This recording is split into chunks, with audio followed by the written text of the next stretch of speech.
another long article, and this is the season, I guess, if periodic long articles looking into what went wrong or what went right for teams the prior year. And I don't have the attention span to read every word of some of these articles, and I don't know that anyone does. Like the Joe Montana item a couple of weeks ago from Wright Thompson, it was excellent.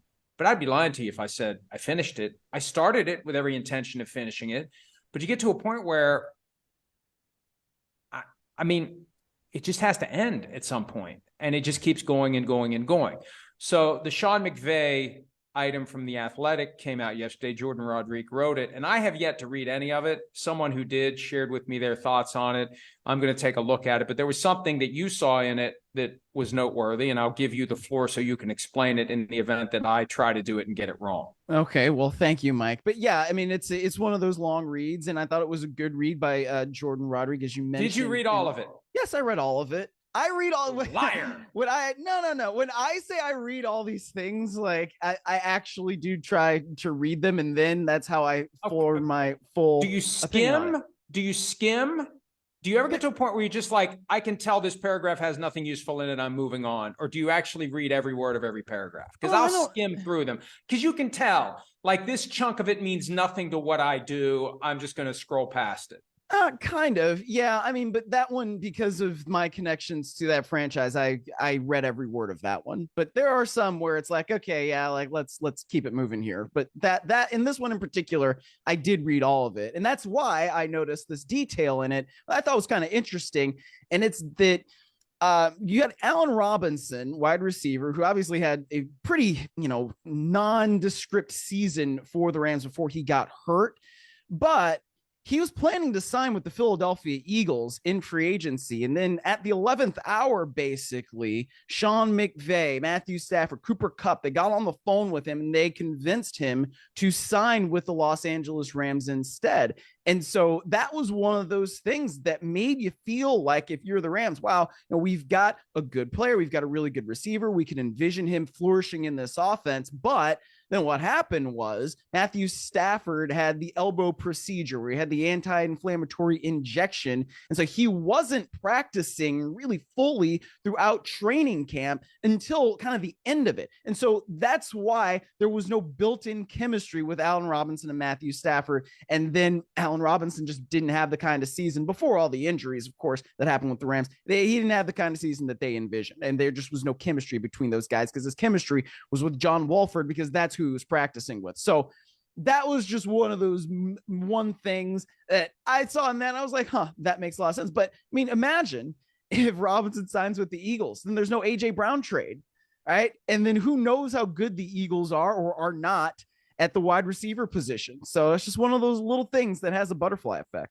And it's great. And also, what happens with AJ Brown? Do the Titans keep him and pay him?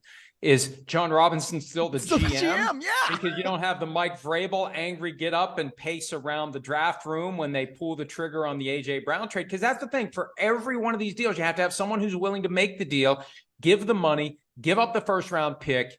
And for every team that's interested in making the move of a player they'd rather not pay, you have to have someone who's willing to take that player on. So who knows who it would have been if it wasn't the Eagles at that point. And it's not like the Rams had the draft capital to make a deal like that happen, although they would have been in play at some point if they known A.J. Brown was available. Not that it would have made a difference. The problem there last year was the offensive line. The offensive line was a shell of what it was in 2021. Mm-hmm. And this happens all the time in football. When the offensive line is really good, you don't notice them. All the praise goes to the quarterback, the running backs, and the pass catchers. When the offensive line is horrible, yeah, it makes everybody look bad, but the headline is the offensive line is horrible. And that was one of the big reasons that the Rams struggled last year. Now, I was told by somebody who read that article too that, there's some excuse making that is peppered throughout the article, and there isn't a lot of ownership of the F them picks aftermath that last year was the commencement of paying the bill that they had racked up in going all in to win a Super Bowl. And I think some of that's obvious, but I'd like to think that sense would come through. I mean, that's the easiest explanation for why the Rams are in a bad state right now. They went all in and it worked, but there's always a bill to pay on the back end.